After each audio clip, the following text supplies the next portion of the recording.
प्रसंग चल रहा है। गरुड़ जी महाराज महामहिम श्री कागभूषुंड जी से कहते हैं, भगवान वैसे तो संशय नहीं रह गया, पर स्वामी मैं एक बात आपसे पूछता हूं कि आप इतने बड़े ज्ञानी हैं, इतने महाभागवत हैं कि जिनके दर्शन मात्र से मेरा भ्रम नष्ट हो गया। गरुड़ महाज्ञानी गुणराज, फिर आपने कौवे का शरीर कैसे प्राप्त किया? क्योंकि इतने बड़े ज्ञानी महात्मा, इतने बड़े महाभागवत, बार बार गरुड़ जी प्रणाम कर रहे हैं कागभूषुंड जी को, आपको कौवे का शरीर कैसे प्राप्त हुआ? आप काक रूप में क्यों हैं? और स्वामी ये जो आपने भगवान का विशुद्ध महामहिम स्वरूप और चरित्र सुनाया, ये आपको कैसे ज्ञान प्राप्त हुआ? नाथ, मैंने भगवान शंकर से सुना है कि महाप्रलय में भी तुम्हारा नाश नहीं होता, सब नष्ट हो जाते, लेकिन आप यथावत बने रहते हैं। और भगवान शिव के वचन कभी मिथ्या नहीं हो सकते। इसलिए मेरे मन में प्रश्न आ रहा है कि काक शरीर और इतना ज्ञान, इतनी महिमा भगवान की आप जानते हैं, और आपका ये काक शरीर महाप्रलय में भी नष्ट नहीं होता, ये भगवान शिव ने स्वयं कहा, उसमें तो मुझे कोई संशय नहीं। तो नाथ, बात ये है कि अग जग जीव नाग नर देवा, नाथ सकल जगु काल कलेवा, अंड कटाह अमित लयकारी, काल सदा दुरति क्रम भारी, तुम्हि न व्यापत काल, अति कराल कारण कवन, मोहि सो कहूँ कृपाल, ज्ञान प्रभाव की जोग बल। हे काकभूषुंड जी, कोई भी नाग, मनुष्य, देवता, चर अचर जीव जब महाप्रलय होता है तो बचता नहीं, सब काल के गाल में चबाए जाते हैं, सब काल का कलेवा हो जाता है। असंख्य ब्रह्मांडों का नाश करने वाला बढ़ा हुआ काल किसी को नहीं बख्शता। पर महाराज भगवान शिव ने कहा कि आपके इस काक शरीर को वो नष्ट नहीं करता। तो ये प्रभाव आपके ज्ञान भक्ति का है या योग का है? ये क्या है कि आपके शरीर को भी काल छूता नहीं है? और प्रभु एक और आश्चर्य हुआ कि आपके दर्शन के पहले ही आपके आश्रम में प्रवेश होते जितने मेरे प्रश्न थे सबका समाधान हो गया। हृदय में अपार शीतलता हुई। ऐसा क्यों प्रभाव है आपके आश्रम का? प्रभु तो आश्रम आए, मोर मोह भ्रम भाग, कारण कवन सुनाथ सब, कहु सहित अनुराग। हे नाथ, इसका क्या कारण हो सकता है? गरुड़ जी की बात सुनकर श्री कागभूषुंड जी बोले, धन्य है, धन्य है, धन्य है, आप महाभागवत हो, इसीलिए ऐसा प्रश्न कर रहे हो। आपके प्रश्न को सुनकर मुझे बहुत जन्मों की याद आ गई है। मैं वो बात कहता हूं, आप आदर सहित सुनिए। देखो गरुड़ जी, इस मन और इंद्रियों को रोकना बहुत कठिन है। अनेक जप, तपस्या, यज्ञ, शम, दम, व्रत, वैराग्य, विवेक, योग, विज्ञान, ये सब दिव्य भागवतिक कार्य हैं। इन सब का फल है भगवान के चरणों में प्रेम हो जाना। समस्त संयम, नियम, ज्ञान, वैराग्य, भक्ति, इन सब का फल है प्रेम हो। प्रभु अपने लगे, राधा रोमांच हो गया। मेरी श्री जी, मेरी लाडली जी, हृदय भरा हुआ है प्रेम से। ये होना बहुत बड़ी बात है। देखो, कल्याण के लिए कई साधन हैं, पर जो अनुराग है, प्रेम, ये प्रभु को अधीन कर लेता है। मुझे काक शरीर बहुत प्यारा अब लगने लगा है, क्योंकि इसी से मुझे प्रभु की भक्ति प्राप्त हुई है।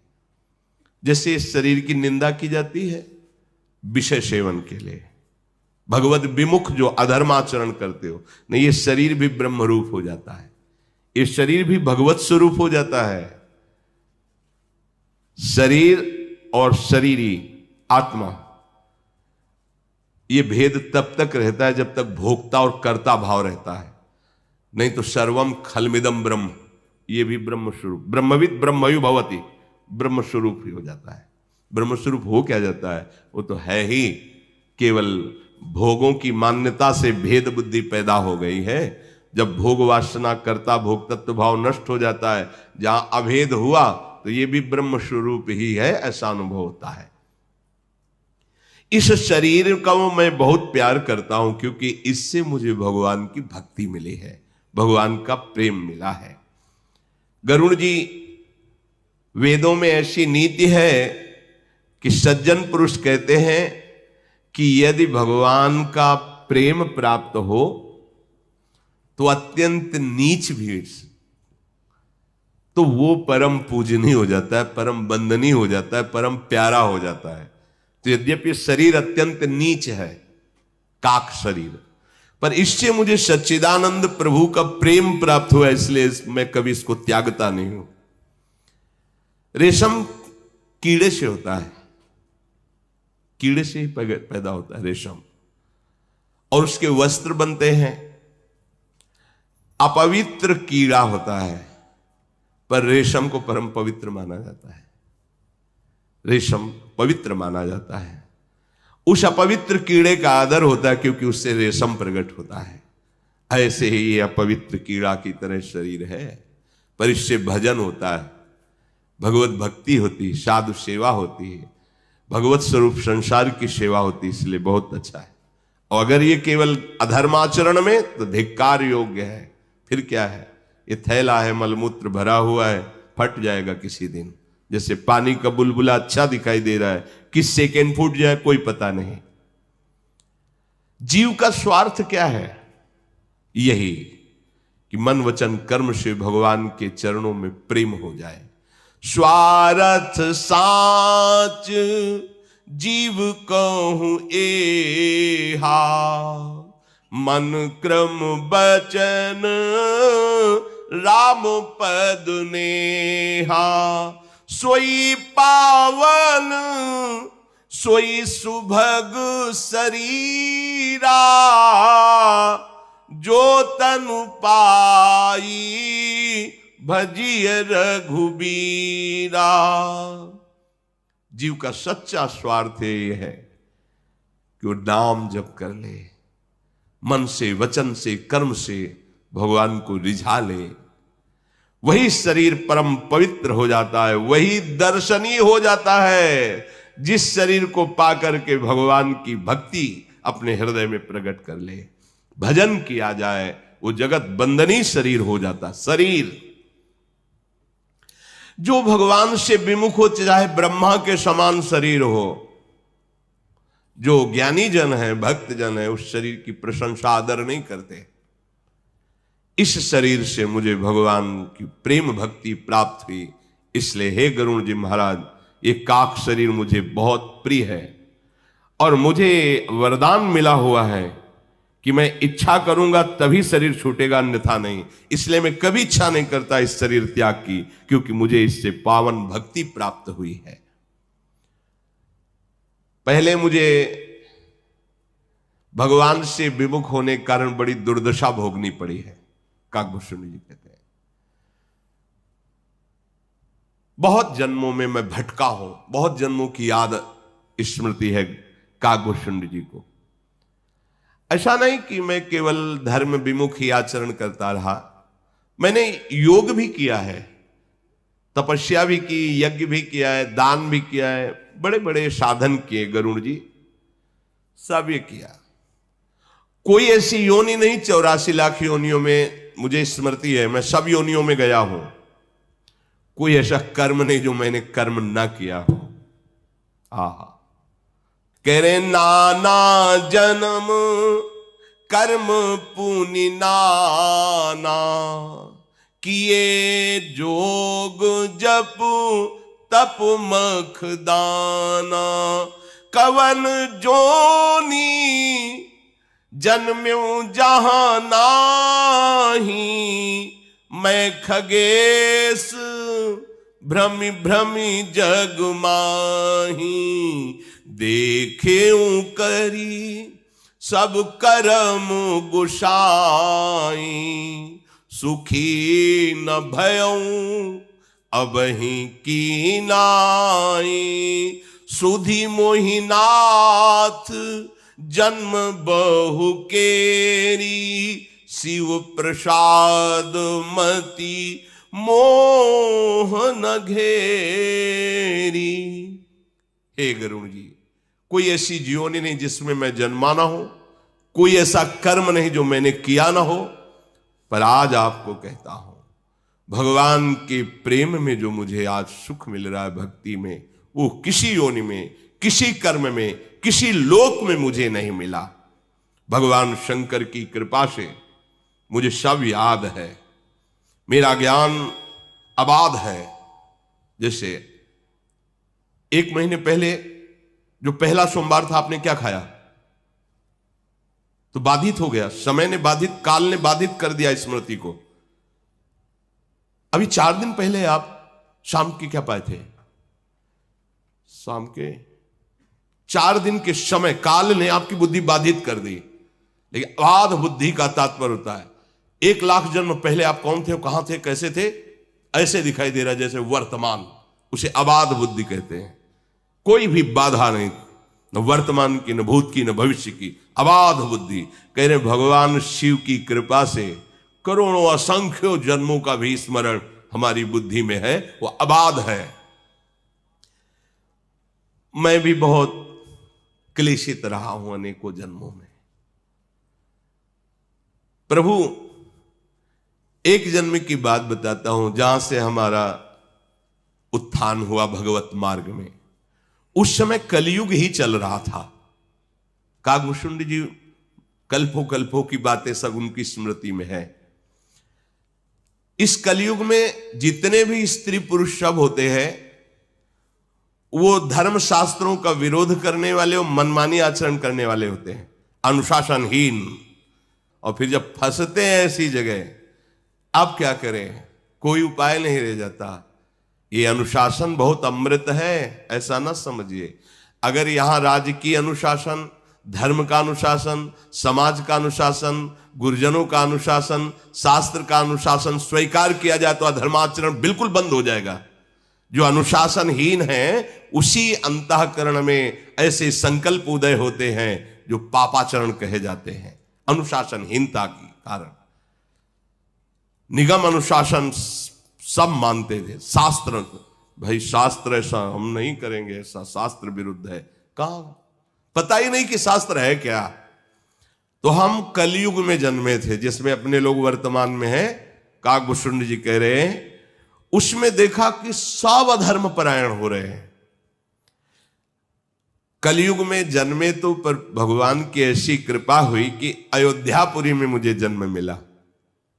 कलयुग में जन्मा पर अयोध्यापुरी में जन्मा, और शरीर का जन्म शूद्र कुल में हुआ।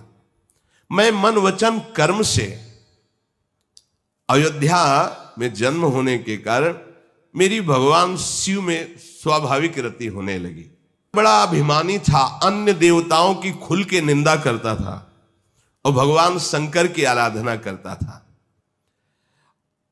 भगवान शंकर की कृपा से धन बढ़ने लगा हमारे पास, उग्र बुद्धि का हो गया। कागभूषण जी कह रहे हैं थोड़ा उल्टा है। हरि लक्ष्मीपति है, इनका भजन करोगे तो अकिंचन बनते चले जाओगे।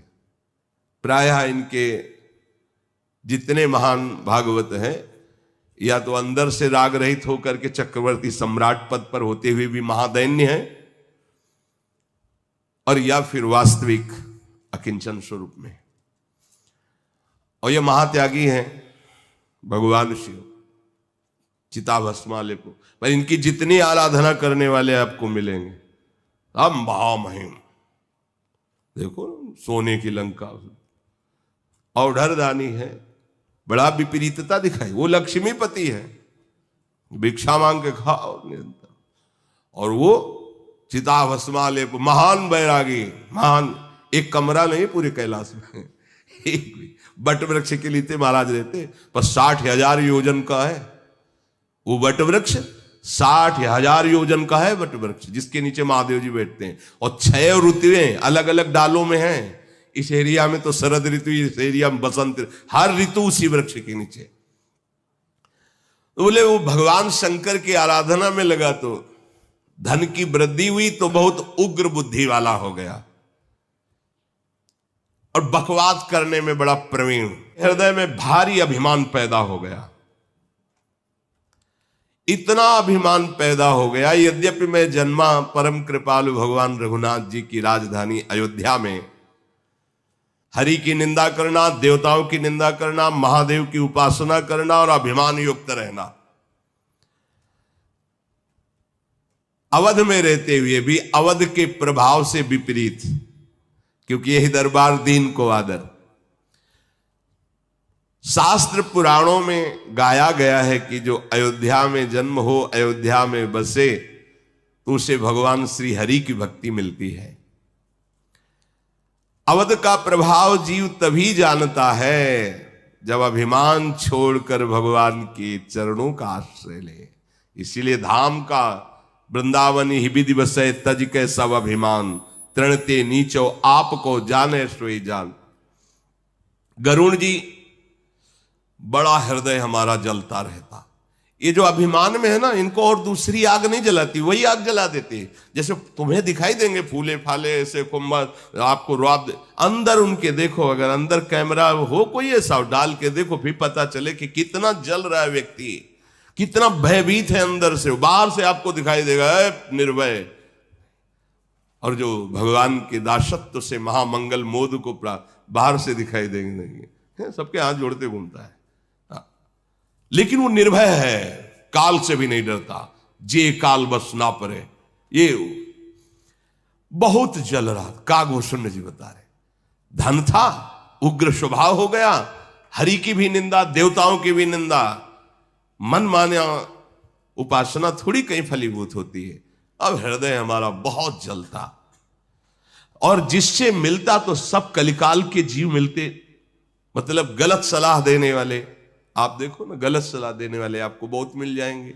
कोई ऐसा कहना, धन्यवाद भाई, आप तिलक लगाते हो, कंठी बांधते हो, आप वृंदावन जाते हो, सत्संग सुनते हो, नाम जप करते हो, कोई नशा नहीं करते, भाई हमारा तो मन कहता है आपके पैर छू लें। ऐसा कौन मिलेगा? आपका अपमान करके आपको उत्साहहीन करने वाले लाखों मिल जाएंगे, लेकिन अध्यात्म में उत्साह बढ़ाने वाला कोई बिरला ही मिल सकता है। कलयुग का प्रभाव सबके हृदय को मलिन करके धर्म का ह्रास करा देता है। सदग्रंथ लुप्त हो जाते हैं, दंभियों और पाखंडियों का बोलबाला हो जाता है, कल्पनात्मक मार्ग निकल पड़ते हैं। कल्पनात्मक जो सिद्धांत नहीं शास्त्र का, उसके विपरीत, भाई हमारा तो धर्म यही है, हम तो ऐसे चलेंगे, हमारा मार्ग यही है। बड़े बड़े ऐसे पंथ प्रकट हो जाते हैं जिनका स्वरूप ही दंभ होता है। कलयुग का प्रभाव, सभी लोग मोह के वशीभूत होते हैं। शुभ कर्म तो पाखंड ने हरण कर लिए, दिखाया जा रहा है कि हम ये कर रहे हैं, नाम है शुभ कर्म का, और वो जो शुभ कर्म का नाम लिखा हो उसमें एक भी आचरण शास्त्र प्रमाणित नहीं है। वहां जो शुभ कर्म का अनुष्ठान, केवल कलयुग का जो प्रभाव बढ़ेगा तो ऐसा दंभ प्रकट होता है। कई बार सुनाया है, भगवान ब्रह्मा जी ने सतयुग, त्रेता, द्वापर, कलयुग चारों को बुलाया, कहा बेटा, उन्हीं के पुत्र हैं युग, कहा बेटा देखो हमारा नरक भी बनाया हुआ है बहुत बड़ा, तो देखना अपने विभाग में जहां कहीं ऐसा कोई, तो उसको नरक के। सतयुग ने कहा पिताजी हमारे राज्य में कोई नरक नहीं जाएगा, क्योंकि सब ध्यान परायण, सब हंस वृत्ति वाले, भूल चूक से कोई नहीं, तो हमारे राज्य में तो कोई जाएगा नहीं। त्रेता ने कहा हम बड़े भाई का अनुकरण करेंगे, वादा नहीं करते कि कोई नरक जाएगा। द्वापर ने कहा प्रभु आपकी आज्ञा का पालन करने की चेष्टा करेंगे भरपूर, आप चिंता ना करें। कलयुग से कहा तो बोले जैसे बड़े भैया बोले कि हमारे राज्य में कोई नरक नहीं जाएगा, तो प्रभु भूल चूक से कोई स्वर्ग या परम पद प्राप्त कर ले, नहीं पूरा हाउसफुल रखेंगे पूरा। जैसे बड़े भैया बोले लो सतयुग जी कि हमारे राज्य में कोई नरक नहीं जाएगा, भूल चूक से कोई ऐसे ही भूल चूक से कोई निकल जाए परम पद या स्वर्ग तो बात अलग है, नहीं पूरा का पूरा हम बड़े भैया के विपरीत पहुंचाएंगे। और युग में चाहे ना हो, लेकिन नरक जो फुल होगा वो कलयुग कह रहा है हम कर देंगे। हाँ कर देंगे, है आचरण देख लो कैसे आचरण है। लोग धर्म क्षेत्रों में भी जाते हैं तो ऐसे ही जाते हैं जैसे पिकनिक मनाने जाते हो। भगवत धामों में आते हैं तो कैसे आते हैं, न दैन्यता है, न पवित्रता है, न भाव शुद्धता है। आप आकर के यहाँ एक दिन रुको, लेकिन धाम की पद्धति से रुको, 2 दिन 3 दिन रुको। हम कह रहे जीवन यापन करो मंगल में, इतना कमाओ यहाँ पुण्य, इतना कमाओ मंगल कि तुम्हारे दुखों का नाश हो जाए। ये दुखों का नाश करने की भूमि है। कलयुग में कोई वर्ण आश्रम धर्म का पालन नहीं करेगा जब बढ़ेगा। जो वर्ण है और जो आश्रम है, ब्रह्मचर्य, गृहस्थ, वानप्रस्थ, संन्यास जैसे आश्रम, ऐसे जो वर्ण है व्यवस्था है उसका पालन नहीं करेगा। सब पुरुष, सब स्त्री, बालक, बूढ़े, जवान शास्त्र विरुद्ध आचरण को ही सुखद मानेंगे। शास्त्र विरुद्ध आचरण, शास्त्र का स्पष्ट आदेश है, भगवत अनुशासन। सूर्य उदय के पहले उठ जाओ, और चाहे जिस कुल के जन्म, चाहे जो हो, बच्चा बूढ़ा सब, भगवान त्रिभुवन को प्रकाशित करने वाले भास्कर पधार रहे, उनकी अगवानी करो। जैसे वेद मंत्रों के द्वारा उच्चारण करते, अर्घदान करना तो कुछ नहीं आता तो हाथ जोड़ के प्रणाम कर लो, कम से कम सैया से तो खड़े हो जाओ। नहीं वो हम 9 बजे के बाद मिले तो मिल सकते हैं, 9 बजे तक तुम केवल सोते हैं, 9 बजे तक। अब कोई तो हमें बताया कि 11 बजे तक दिन तक सोते हैं, तो बाल भोग कब होता होगा और राजभोग कब होता होगा इनका, और शयन भोग कब होता? बोले 12-1 रात के बीच में शयन भोग होता है। निशाचर, ये आहार निशाचरी आहार है, कोई भी करता हो। 11 और 3 के बीच में जो आहार है वो निशाचरी आहार है। तुम्हारी बुद्धि भ्रष्ट हो जाएगी, राक्षसी भाव प्रकट हो जाएगा। अब कौन मानेगा? भगवत भाव, भगवान के प्रियजन है, माता पिता साक्षात मेरे भगवान है, कहां भावना बनती। कई ऐसे बूढ़े माता पिताओं का जब दर्द सुनो तो लगता है कि आज का समाज कहां चला जा रहा है। आप माना बहुत धनी हो, अपने बूढ़े माता पिता को वृद्धाश्रम भेज दिया, अनाथालय में भेज दिया, शर्म नहीं लगती? तुम्हें पालन पोषण किया, तुमको कहां भेज रहे हो? अनाथालय। तुमको वृद्धाश्रम, भले वीआईपी व्यवस्था कर दिए, पैसा है, कैसे तुम? उनको इस व्यवस्था की जरूरत नहीं, तुम्हारे प्यार की जरूरत है। तुम उनके प्यारे पुत्र हो, वो तुम जब उनकी भले कम सेवा करो, लेकिन मुस्कुरा के 5 मिनट बैठोगे ना चरणों के पास, तो उनको इतने से कट जाएगा। और चाहे जितनी व्यवस्था कर दो दूर, तो उनका हृदय जलेगा, और वही व्यवस्था तुम्हारे लिए तैयार हो जाएगी। वही व्यवस्था तैयार होगी, ध्यान रखना, जो तुम अपने माता पिता के साथ करते हो। कलयुग में कोई शास्त्र आज्ञा को नहीं मानता। महाराज वर्णन है इसलिए कि प्रायः धर्म और वेदों को बेचा जाएगा कलयुग जब आगे बढ़ेगा। ऐसे राजा बैठेंगे जो प्रजा के कर पे कर लगा के नष्ट कर देंगे। सच्ची मानिए, किसानों के दर्द को जो खेती नहीं करते वो नहीं जान पाएंगे। जो किसान जन मेहनत, और पूरा भारत उसी का अन्न खाएगा। आपकी तो महीना की सैलरी है, मिल रही है, लेकिन उससे पूछो, वो कर्जा लेकर खेती में अनाज बोया, फसल तैयार हुई और इतनी वर्षा हो गई कि सब सड़ गई। अब वो कर्जा देने लायक नहीं रहा, बेटी ब्याह के लायक है, बच्चे पढ़ाने के लिए, इसके बाद सरकारी उसके ऊपर और भी कर आदि की व्यवस्था है, वो कोई सुनने वाला नहीं, नष्ट हो जाते हैं। तभी वो ज्ञान है नहीं, आध्यात्मिक बल है नहीं, तो बेचारों को एक ही मार्ग दिखाई देता, क्या करें? अपना शरीर नष्ट कर दें या अपने परिवार का नष्ट करें। एक गांव में रहने से पता चलता है। आप समझते हो गांव के लोग कैसे जीते हैं? हमने देखा है। ओढ़ने के लिए रजाई नहीं थी, सर्दी में ओढ़ने के लिए रजाई, भरपेट भोजन के लिए दिन भर बैल की तरह मेहनत करते हैं, वही अन्न जाकर के देश विदेश सब पोषण हो रहा है। ये हमारे आगे चलकर ऐसा शासन बढ़ेगा, बोले प्रजा भूखों मर जाएगी, इतना उसके ऊपर। को नहीं मान निगम अनुशासन, द्विज श्रुति बेचक भूप प्रजाशन। गरुण जी महाराज आगे चलकर ऐसा समय आता है कलयुग में कि जिसको जो अच्छा लगता है वही मार्ग चयन कर लेता है। जैसे हमारे साधु वेश की एक मर्यादा है, गुरु परंपरा से वेश मिलता है, मनमानी नहीं है, गुरु परंपरागत है। आप गृहस्थ हो तो उसकी बात, वैरागी हो तो एक वेश है आजीवन के लिए जो गुरु से मिला हुआ है। और ये नहीं कि मुच्छ कटिंग में, दाढ़ी सेटिंग में हो, बाल ऐसे फिटिंग, ऐसा नहीं है।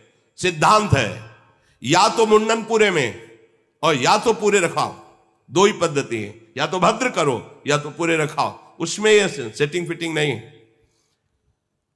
जिसको जो मनाया पहन रहा है, जैसे मनाया वैसे रह रहा है, जैसे मनाया वैसे रह रहा है। कोई किसी से पूछने वाला नहीं कि आपको गुरु प्रदत्त है ये वेश, नहीं। सफेद पहन लिए, पीले पहन लिए, बाबूजी हमें जरा दीजिए ऐसा रुपया। वो कह रहा है आपका आदमी पैसा मांग रहा है, ऐसा कैसे हो सकता है? जैसे हमको किसी ने बताया कि आपका पीला पहने कोई, वो उधर पैसा हमका, हमारा एक भी साधक ऐसा नहीं। अनुशासनहीनता ही मृत्यु है, भगवत कृपा से ऐसा नहीं है एक भी। तब इनसे कहा कि जो केवल तिलक लगाए दिखाई देते हैं उनसे पूछो किस तारीख को कब आपने दीक्षा ली, नहीं ली तो केवल रज लगाओ, नाम जप करो, चिन्ह नहीं धारण कर सकते। अगर धारण किए हो तो दंड नहीं है, अपराध है, उसको तुम ऐसे नहीं, उसका दुरुपयोग नहीं कर सकते। तिलक लगा लिए, पीला ओढ़ लिए, 1 घंटा के लिए मार्ग में खड़े हो गए, ओ महाराज जी का स्वास्थ्य खराब, उसके लिए आपको सहयोग करेंगे, ये ऐसा कैसे हो सकता है? कहां है बात सुनी? तो बोले मार्ग में। तो मार्ग में तो कोई भी कुछ भी कर सकता है। इस क्षेत्र के अंतर्गत कहीं भी कोई किसी भी तरह का इस तरह की हरकत करता पाया जाए तो पक्का समझो वो हमारा विरोधी है, वो भगवत सिद्धांत का विरोधी, वो हमारा अनुगामी नहीं हो सकता, अनुगामी नहीं हो सकता। किसी भी तरह की याचना करने वाला हमारी श्री जी का शरणागत नहीं हो सकता। यहां मंगवो भलो नो बाप सो जो प्रभु राखे टेक, मृत्यु बर्दाश्त है, ऐसे करना बर्दाश्त नहीं। समुझ आए शरण, समझो हम जिनकी शरण में है, पोषण भरण न चिंत कराए, श्री हरिवंश विभव बिलसाई, वृंदावन की माधुरी। थोड़ा जल्दी, ये जो धर्म विरुद्ध वेश धारण कर लेना, धर्म विरुद्ध उद्देश्य बना लेना, ये कलयुग का प्रभाव है।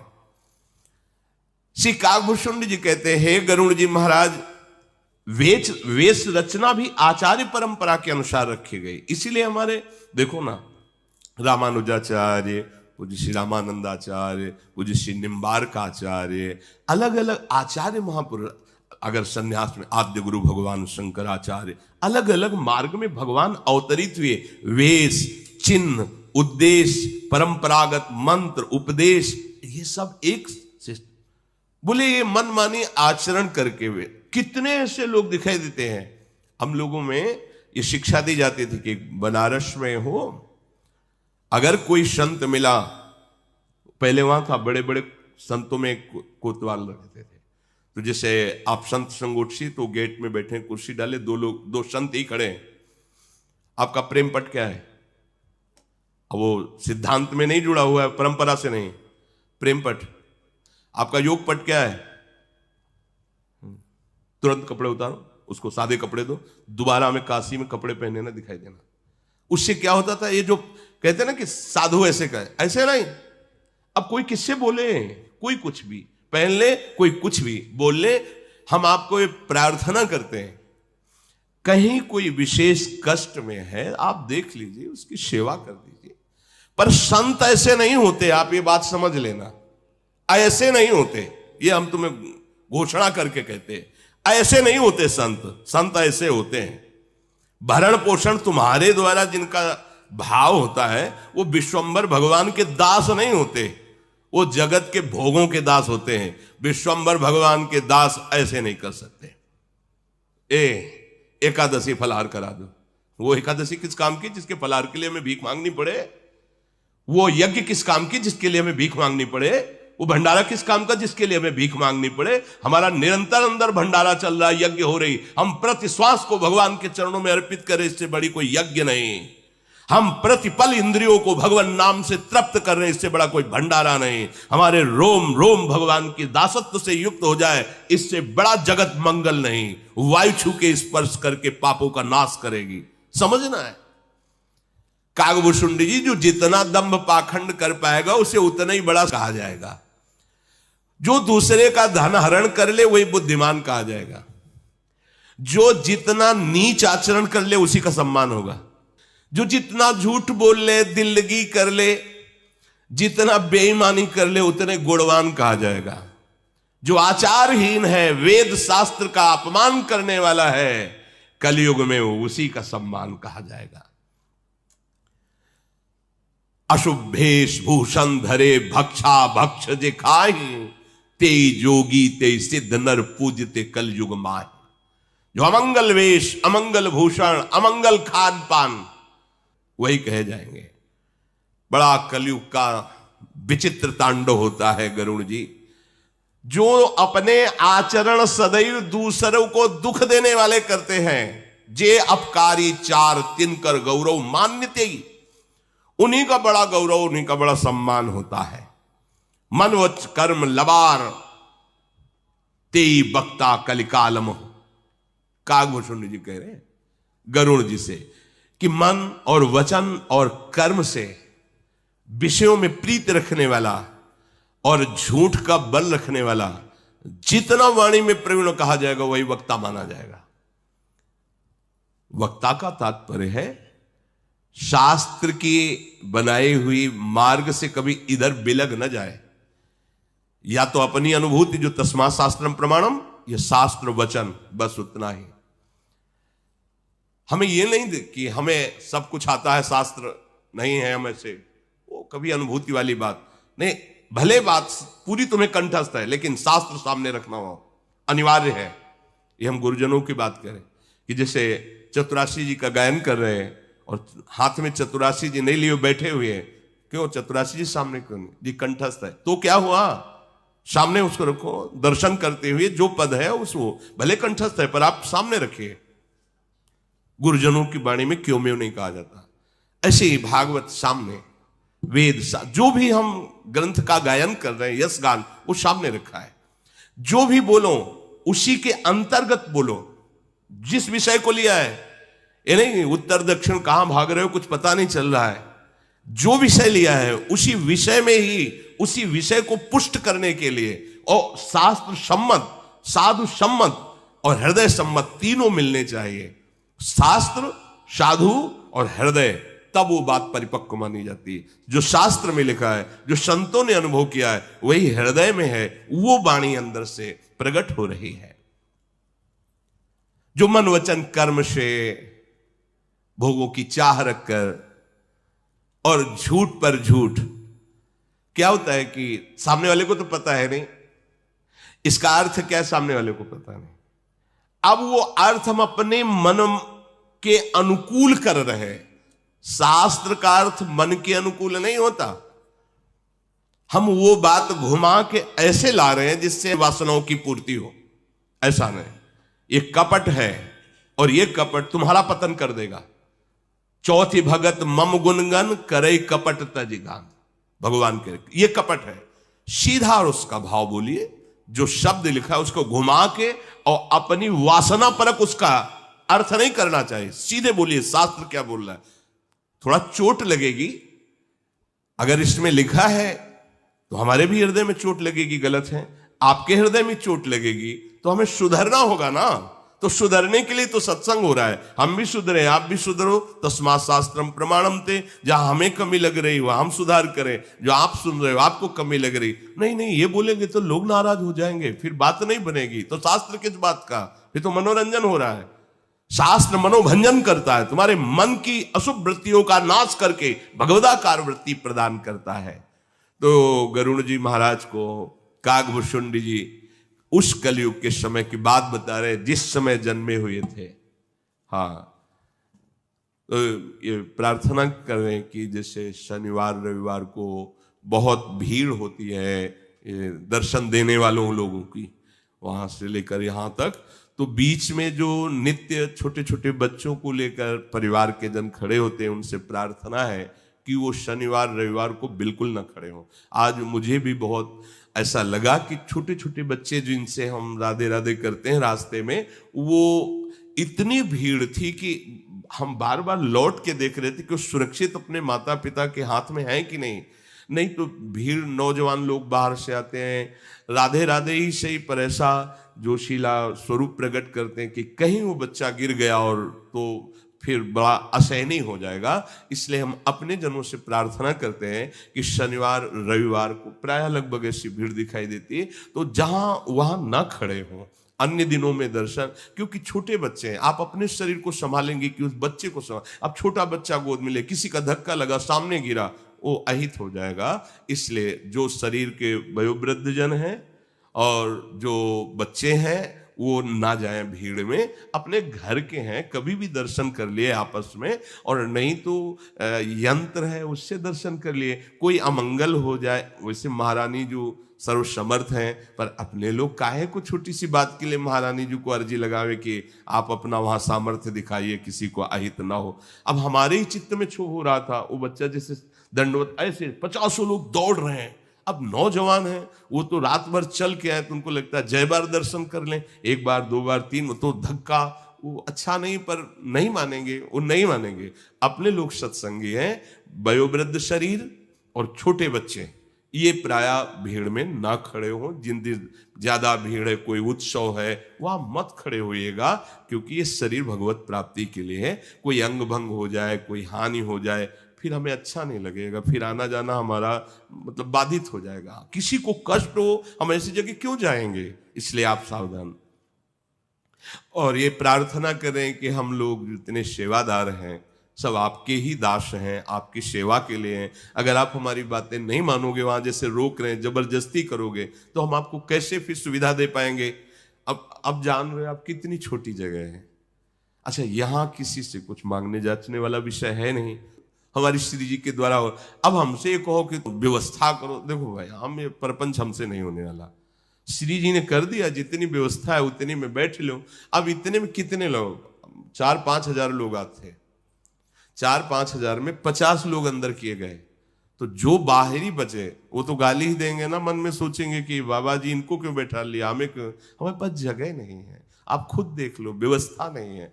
एकांतिक जहां केवल 15 आदमी बैठ सकते हैं, वो भी जबरदस्ती। कितने बैच आप एकांतिक में रखोगे? अब किडनी पेशेंट ये शरीर है, इसको हम ज्यादा देर ऐसे बैठा ले रहते हैं, पूरे दिन भर पड़े रहते हैं, बुखार आता है, क्योंकि उस पर वजन पड़ेगा ना ज्यादा। पर हमें लगता है जितना सुख मिल जाए, जय दिन शरीर चल रहा है, सबका मंगल हो जाए। तो ये कोई ना समझे कि किसी को बड़ा समझ करके एकांतिक में बैठाला जा रहा है। जगह नहीं है, बहुत कम जगह है। अगर हम ऐसे इतनी जगह में एकांतिक करें तो हमारी श्री जी की सेवा और पाठ रुक जाएगा। अब इसमें एकांतिक करें, 400 लोग बैठ जाओ इकट्ठे, तो एकांतिक में हो गया, 2 बार में सब निपट जाएंगे। अब 1000-2000 लोग एकांतिक के लिए तैयार है, 15 आदमी बैठेंगे। तो अगर हम 60 आदमियों को तैयार, तो 15 चौको 60, 4 बैच में वो अंदर बैठेंगे। अब 60 ही लोगों को केवल बैठा ला, इतने में हम पसीना पसीना, और इनसे इशारे में अभी कितने हैं? बोले अभी 250 लोग दर्शन के लिए। उनसे प्रार्थना कर दो कि प्रणाम न करें, केवल हाथ जोड़ करके निकल जाए, क्योंकि शरीर में दर्द हो रहा है। ए भाई प्रणाम, अरे हमें प्रणाम भी नहीं कर। अच्छा, वो उनका भी कहना ठीक है कि 1 घंटे से हम लाइन में खड़े हो, तुम सामने आके केवल झुकने भी नहीं दे रहे हो और कह रहे हो निकल जाओ। तो इस शरीर की अव्यवस्था है, और इस सुविधा हमारे पास ऐसी नहीं है कि हम सबको इकट्ठे बैठाल के प्यार दे सके, सबसे एकांतिक वार्ता कर सके। तो आप हमारा सहयोग कीजिए। जिनको ये कहते हैं कि हाँ ठीक है, आप अगली बार देख लीजिए, या हम कैसे करें, आप सब बताओ, कोई उपाय दूसरा है? हम कैसे, अगर हम इधर एकांतिक कर तो हमारी श्री जी की सेवा, फिर हमारी एकांतिक का मतलब क्या रहा? हमारी लाडली जी की सेवा बाधित हो जाए, उनको जो गान सुनाया जाता है सुधा निधि चतुरासी जी नाम की, वो बाधित हो जाए, तो फिर हमें अच्छा नहीं लगेगा। और हमारे पास जगह है नहीं, कुंज कुटीर में छोटी जगह है, तो उसी में एकांतिक होता है। तो आप लोगों को धैर्य धारण करना पड़ेगा। आप अगर इनसे नाराज होगे, धक्का दोगे, या ऐसा कि तुम किसी को विशेष समझकर, हमारे लिए यहाँ कोई विशेष नहीं है। हमारे लिए सब श्री जी के प्यारे हो, पर हमारे पास अव्यवस्था है, उतनी व्यवस्था नहीं कि हम कर सकते हैं। देखो आज हमने देखा कि हमारे जो वृंदावन की पुलिस पसीना पसीना हो रहे हो और खुद धक्का सह रहे हैं, भीड़, हम उनको प्रणाम करते हैं, वो कितना सहयोग दे रहे हैं। अगर वो सहयोग न दे तो अपने कैसे, तो आप लोग अपने नहीं हो क्या? हमें ये प्रश्न उठता है कि क्या ये जो लोग दर्शन करने आते हैं ये हमारे नहीं है क्या? इनके लिए हमको व्यवस्था ऐसी करनी पड़े कि कोई इनको जबरदस्ती रोके? तो हमें लगता है अगर आप लोग धैर्यपूर्वक खड़े रहें, या आप लोग ये जो श्री जी के जन हैं, आपके सेवक हैं, आप इनकी बात मान लें तो अच्छा रहेगा। तो कोई भी ये ज्यादा जोर ना करे कि हमें हाल में ही बैठना, क्योंकि हाल में आदि तो हम ही घेरे हुए हैं, हमारी श्री जी हमारा ऐसा। अब कितने लोग बैठेंगे इसमें? जितने केवल वहां सामने खड़े थे उतने आ जाए तो सब जगह नहीं हम आएंगे, वहां केवल सामने खड़े। अब हमारे पास असुविधा है, इसलिए आप असुविधा में भी आनंद लें, ऐसा व्यवहार करें। धक्का मुक्की, लड़ाई झगड़ा, किसी को कष्ट ऐसा न, और अपने जन इतना भावुकता को समेटिए कि छोटे छोटे बच्चे जो हैं वो भीड़ में मत ले जाइए, कहीं कोई अमंगल ना हो जाए। अपने कभी भी मिल सकते हैं, जैसे अन्य दिनों में है तो अन्य दिनों में खड़े हो जाए, अन्य दिनों में जगह रहती है। शनिवार रविवार मत आइए जिससे कोई अमंगल ना हो जाए। श्री राधा वल्लभ लाल की।